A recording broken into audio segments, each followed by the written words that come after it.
जय गुरुजी 7वां पार्ट। फिर एक दिन अचानक शिमला से मेरी बहन का फ़ोन आया और वो रोते हुए कहने लगी, तेरे जीजा जी को गुरुजी ने अपने चरणों में ले लिया। मेरे पल्ले कुछ नहीं बचा अब। ये सुनकर मेरी तो एकदम चीख निकल गई। मेरी चीख सुनकर घर में सभी भागे आए। मम्मी क्या हो गया? मैंने कहा, तेरे मौसा जी इस दुनिया में नहीं रहे। मेरी बहन का परिवार भी गुरुजी से बहुत प्यार करता है। मैं तभी गुरुजी के चरणों में बैठकर रोने लगी और कहा, गुरुजी ये क्या कर दिया आपने? तो जवाब आया, इस बंदे के अंदर कुछ नहीं बचा था, शरीर एकदम खाली हो चुका था। अगर ये थोड़े दिन भी हो रहता तो इनके घर में कुछ नहीं बचना था, सब बिक जाना था। ये सुनकर मैं एकदम शांत हो गई और अगले ही दिन ये बात मैंने अपनी बहन को बताई।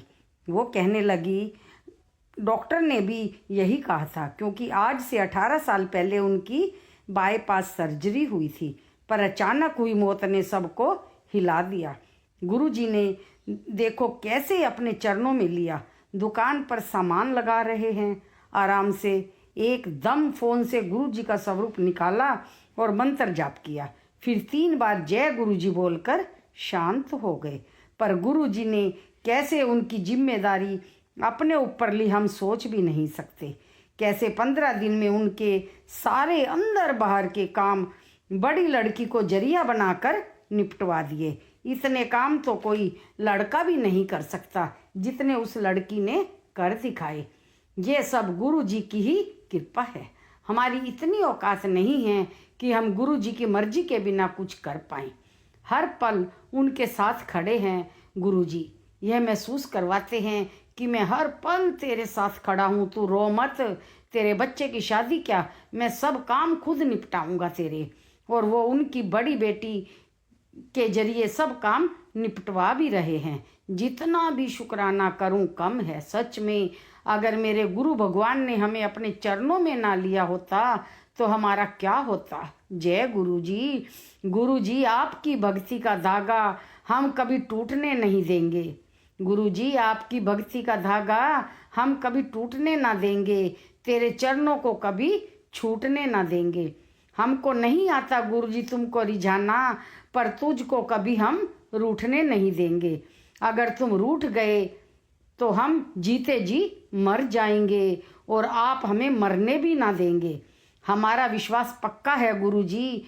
जय गुरुजी। शुक्राना गुरुजी हमें अपने चरणों में लेने के लिए। ऐसे ही एक दिन अमृत वेले के बाद 4:30 बजे मैं सो गई। क्या देखती हूँ, सामने वाले की छत पर एक बहुत सुंदर उल्लू बैठा है। इतना बड़ा उल्लू और इतना सुंदर मैंने पहले कभी नहीं देखा था और वो मुझे देखता ही जा रहा था। इतने में बेटा आया।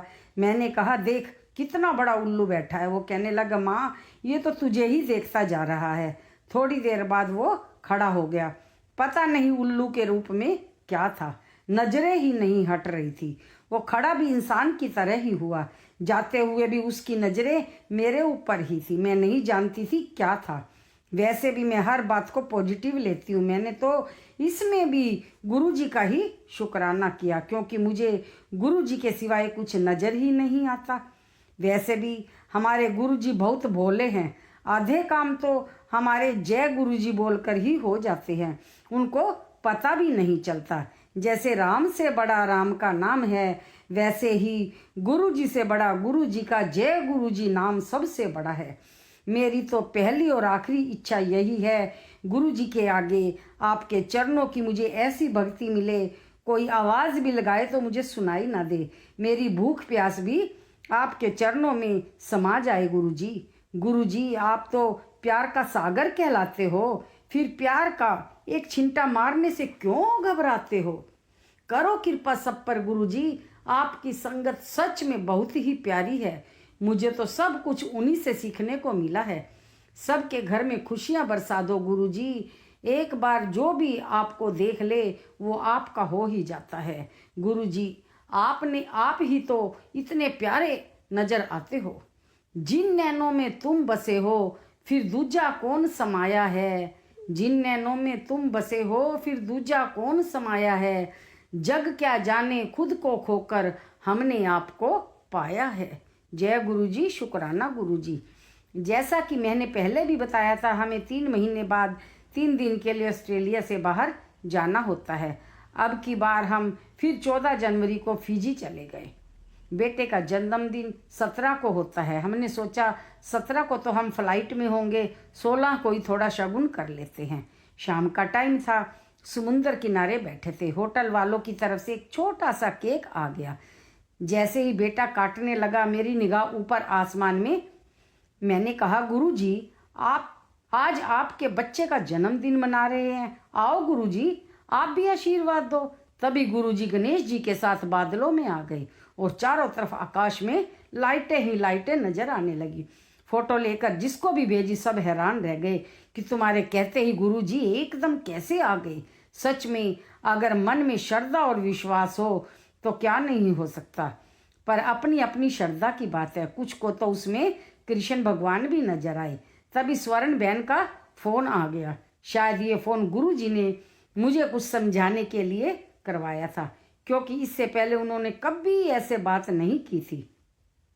उन्होंने पूछा, आज मुझे सबसे पहले ये बताओ कि आप रोते क्यों हो। मैंने कहा, जब भी मैं गुरुजी को कड़ा प्रसाद देते हुए या कोई गुरुजी को तिलक कर रहा है या कोई चरण छू रहा है तो एक ही भावना आती है, काश मैं भी उस समय होती, और रोने लग जाती हूँ। बस सारा दिन इसी में निकलता जाता है।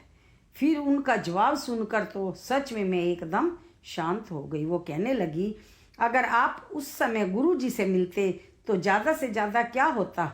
आप सब की तरह यही तो कहते, मुझे ये चाहिए, मुझे वो चाहिए, या मेरी ये प्रॉब्लम सॉल्व कर दो। मैंने कहा, शायद हाँ, क्योंकि उस समय मैं वो नहीं थी जो आज हूँ। फिर वो कहने लगी, आज जो आपको मिल रहा है, अगर उसका 10% भी हमें मिल जाए तो हम तो धन्य हो जाएंगे। आपको भेष बदलकर सिंगापुर में 5 बार दर्शन भी दिए।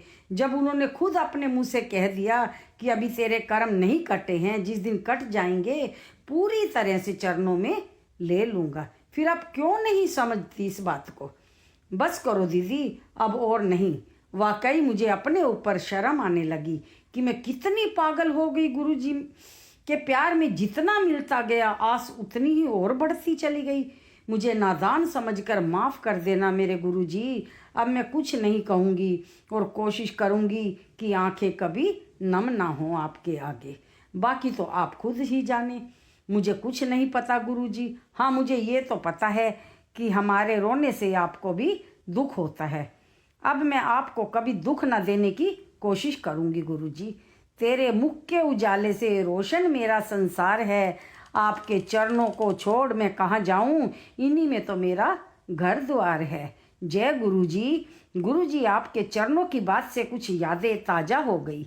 एक बार मैं सिंगापुर से भारत आई हुई थी। उन दिनों अयोध्या में खूब चहल पहल थी। सब अयोध्या जाने की तैयारी कर रहे थे। मुझे भी बहुत कहा जाने के लिए, पर मैंने कहा, जब मुझे गुरुजी के चरणों में चारों धाम मिल गए हैं तो मैं क्यों इधर उधर भटकूं। और सच में गुरुजी के चरणों में चारों धाम तो क्या, मुझे पूरी दुनिया की दौलत मिल गई है। कहीं भी जाने को मन नहीं करता, और तो और बड़े मंदिर भी नहीं। हाँ, एक इच्छा जरूर है, जहाँ मेरे गुरु भगवान का जन्म हुआ था वहाँ की थोड़ी मिट्टी मिल जाए मुझे, मैं अपने बदन पर लगाकर धन्य हो जाऊँ। वो तो गुरुजी के हाथ में है, वो जब चाहेंगे भिजवा देंगे। हर बात के लिए गुरुजी आपका शुक्राना शुक्राना शुक्राना मेरे रब जी। आज मेरे घर एक रिश्तेदार आए जो 30-40 साल से ऑस्ट्रेलिया में रहते हैं। पहले तो मैंने उन्हें गुरुजी का कड़ा प्रसाद बनाकर खिलाया। सबको बहुत आनंद आया। गुरुजी का कड़ा प्रसाद होता ही इतना स्वाद है, किसी के भी मन को लुभा जाए। फिर मैंने उनको वो सब दिखाया जिस जिस रूप में गुरुजी ने मुझे दर्शन दिए थे। वो देखकर हैरान भी हुए और खुश भी बहुत हुए। कहने लगे, ये सब आपकी श्रद्धा और विश्वास की बात है। हमारे विश्वास में ही हमारे भगवान होते हैं। मेरे पास गुरुजी का एक बड़ा सुंदर स्वरूप है, जिसमें गुरुजी के माथे पर तिलक में मेरी राधे बैठी है। ये सिंगापुर की बात है। मुझे किसी ने गुरुजी का बड़ा स्वरूप दिया जो पीले चोले में है। जैसे ही वो स्वरूप फ्रेम होकर घर आया तो ऐसा लगा जैसे साक्षात गुरुजी आ गए हों। फिर मैंने गुरुजी के माथे पर तिलक किया और मैं तिलक में अपनी राधे को देखकर हैरान हो गई। जैसे ही मैंने गुरुजी की तरफ देखा तो आवाज़ आई, सारा दिन राधे राधे करती है, ले मैं तेरी राधे को तिलक में ले आया। अब जब राधे आई है तो कृष्ण तो आएंगे ही आएंगे। मैं भी अपने मंदिर में राधे को देखकर एकदम बोली, ओ राधे मेरी लाडो, तू कितनी भाग्यशाली है जो मेरे गुरु भगवान ने तुझे तिलक में ही ले लिया। सच में गुरुजी चाहें तो क्या नहीं कर सकते। अब जो मेरे घर परवीन आए थे उनके अंदर तो ज्ञान की गंगा बहती है। सच में बड़ी मुश्किल से मिलते हैं ऐसे लोग। उन्होंने जो गीता में लिखा है ज्ञान कर्म और ध्यान के बारे में बताया, सच में सुनकर मन एकदम प्रसन्न हो गया। ऐसे ज्ञान वाले बच्चे किस्मत से मिलते हैं। हाँ, एक बात और हुई। मैंने उनसे कहा सबसे ज़्यादा प्यार मैं अपने बेटे से करती थी। जैसे ही मैंने करती थी कहा, एकदम परवीन ने मेरे बेटे से कहा, तुमने सुना तुम्हारी माँ ने क्या कहा? करती थी मतलब अब नहीं करती। इस पर बेटे ने कहा, हाँ सच है, ये मैं जानता हूँ, क्योंकि अब माँ गुरुजी के सिवाय किसी से प्यार नहीं करती। पर मैं इस बात से खुश हूँ। पर यह बात नहीं कि वो हमारी फिक्र नहीं करती। पहले प्यार करती थी, अब परवाह करती है। वैसे भी माँ ने अपना परिवार और अपने आप को गुरुजी को अर्पण कर दिया है और गुरुजी हमारा माँ से भी ज़्यादा ध्यान रखते हैं। वैसे हमारा तो ध्यान रखते ही हैं गुरुजी, पर मेरे मंदिर में राम जी, राधे कृष्ण, लक्ष्मी गणेश, शिव, हनुमान जी, दुर्गे माँ और शनि देव हैं। गुरुजी तो हमारे महाशिव यानी ब्रह्मांड के मालिक, जो मंदिर में सबका ध्यान रखते हैं। सच में मैं तो गुरुजी को पाकर धन्य हो गई। ओ मेरे गुरुजी, इतने सारे उपकारों का शुक्राना करने के लिए मैं शब्द कहाँ से लाऊं। जय गुरुजी। जैसे हमारे गुरुजी सबको एक बराबर प्यार करते हैं, ये हमारे ऊपर है कि हमें कितना लेना है। जैसे जो बच्चा माँ के ज़्यादा चिपकता है, माँ उसे ज़्यादा प्यार करती है, ऐसे ही हमारे गुरुजी हैं। जितना गहरा गया उतना पास आ गया। अब तो बस गुरुजी से बातें करना और गुरुजी की ही बातें करना अच्छा लगता है। अब तो फ़ोन पर भी उसी से बात होती है जो गुरुजी से प्यार करते हैं। किसी ने मुझसे पूछा, अगर गुरुजी दोबारा जन्म ले तो क्या तुम उनके साथ जन्म लेना चाहोगी? मैंने कहा बिल्कुल नहीं। तो वो हैरान हुई और कहा, फिर तू सारा दिन गुरुजी गुरुजी याद करके रोती क्यों है? मैंने कहा, मैं गुरुजी से दोबारा बिछड़ना सहन नहीं कर पाऊंगी। मुझे तो गुरुजी के दर का पत्थर बनना है, जिस पर मेरे गुरुजी के चरण पड़ेंगे। गुरुजी के चरण अपने ऊपर रखवा कर मैं धन्य हो जाऊंगी। फिर कितने भी युग बीते, वो पत्थर तो सदा ऐसा ही रहेगा और हर युग में मेरे गुरुजी के चरण पड़ते रहेंगे।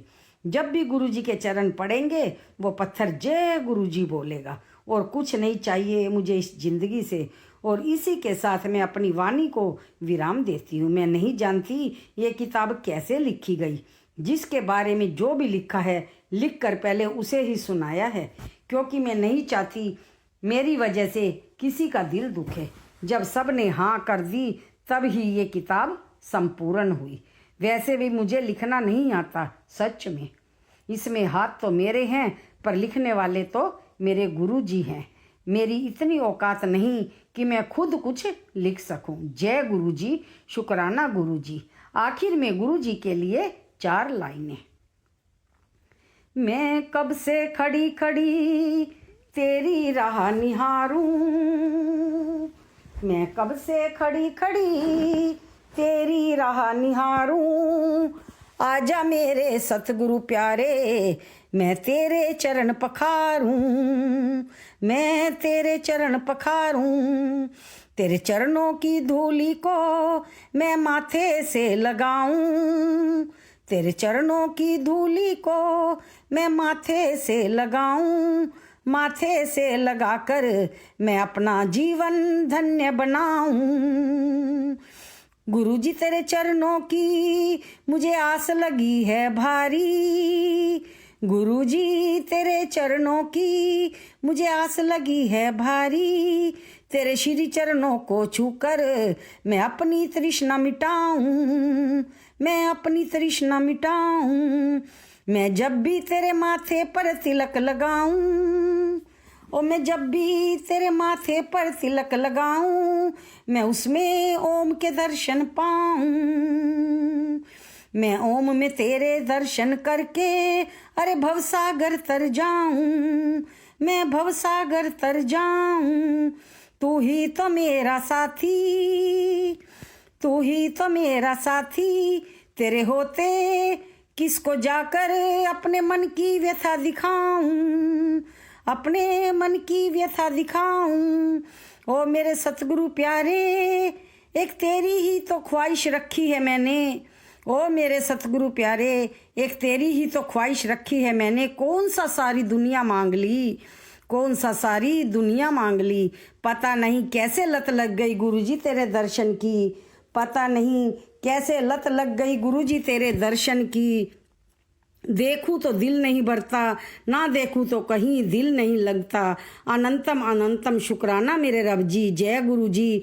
आज 21 जनवरी 2025 को ये किताब संपूर्ण हुई। जय गुरु जी, लख लख शुक्राना मेरे गुरु जी। जय गुरु जी।